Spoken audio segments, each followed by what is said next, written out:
Assalamualaikum warahmatullahi wabarakatuh. Nama saya Sylvie Yunita NPM 22754028 dari Prodi Agribisnis Pangan.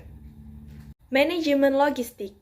Manajemen logistik adalah bagian dari proses rantai pasok yang terdiri dari perencanaan dan kontrol agar lebih efektif dan efisien terhadap aliran dan penyimpanan barang, jasa, dan informasi terkait dari titik awal ke titik pemakaian dalam memenuhi pesanan permintaan pelanggan.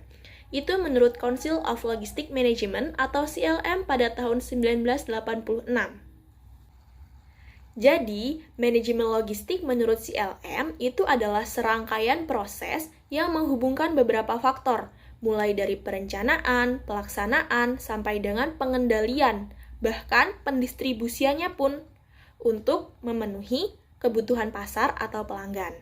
Singkatnya gini, jadi manajemen logistik itu proses pelaksanaan mulai dari awal sampai dengan akhir untuk memenuhi permintaan pasar ataupun pelanggan.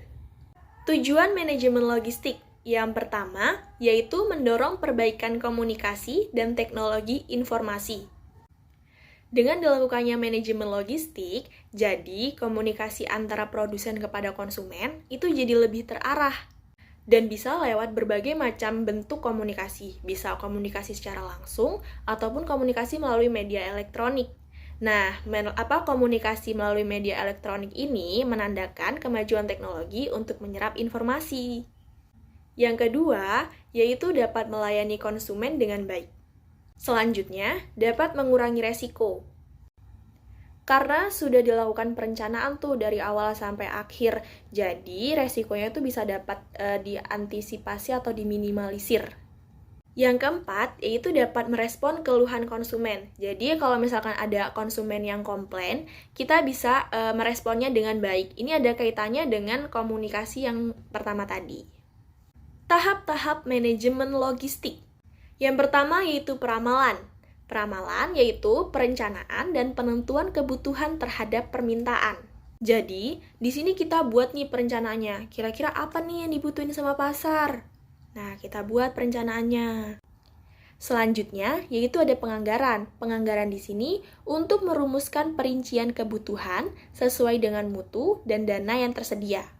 Nah, setelah kita tahu tuh apa aja yang dibutuhin sama konsumen atau pasar, nah kita buat pemerincian nih. Kira-kira dengan dana yang kita punya sama produksi yang akan kita produksi itu seimbang atau enggak, cukup atau enggak, kira-kira seperti itu. Nah, kalau misalkan ada yang perlu dikurangin, bisa dikurangin, ataupun ada yang perlu ditambahin, supaya itu seimbang antara dana yang kita punya sama produk yang akan kita produksi atau kita jual lagi. Selanjutnya yaitu pengadaan. Pengadaan adalah usaha untuk memenuhi kebutuhan operasional. Jadi, di pengadaan ini, manajemen logistik bertanggung jawab memastikan adanya barang di tempat, waktu, dan jumlah yang tepat. Selanjutnya, ada penyimpanan dan distribusi, yaitu merupakan pelaksanaan, penerimaan, dan penyimpanan untuk selanjutnya didukung ke unit pengguna. Selanjutnya, ada pemeliharaan, yaitu proses kegiatan untuk mempertahankan kondisi teknis, daya guna, dan hasil guna barang logistik, sehingga setiap produk yang ada itu senantiasa siap digunakan. Selanjutnya yaitu penghapusan kekayaan, yaitu memusnahkan barang yang tidak dipakai karena kadaluarsa ataupun rusak berdasarkan peraturan yang berlaku. Yang terakhir yaitu pengendalian, sebuah upaya untuk menjamin terselenggaranya manajemen logistik secara optimal dengan biaya seminimal mungkin. Fungsi-fungsi utama sistem logistik. Yang pertama yaitu persediaan, yaitu memastikan produk tersebut cukup untuk memenuhi kebutuhan pelanggan. Yang kedua, yaitu transportasi. Untuk memindahkan barang ke tempat penyimpanan harus didukung oleh transportasi yang memadai dari segi keamanan, kecepatan, dan kelayakan agar efisien dan produk tetap dalam keadaan baik. Selanjutnya, pergudangan, yaitu berkaitan dengan penyimpanan barang jadi sampai barang itu terjual ke konsumen. Nah, yang terakhir yaitu sistem informasi. Sistem informasi yaitu pengelolaan persediaan barang Jadi kita dapat menyediakan data logistik yang akurat untuk keperluan perencanaan barang. Oke, seperti gambar. Nah, aliran logistik itu dimulai dari pemasok, yaitu pemasok bahan baku. Selanjutnya kurir. Kurir itu mengirim ke pabrik.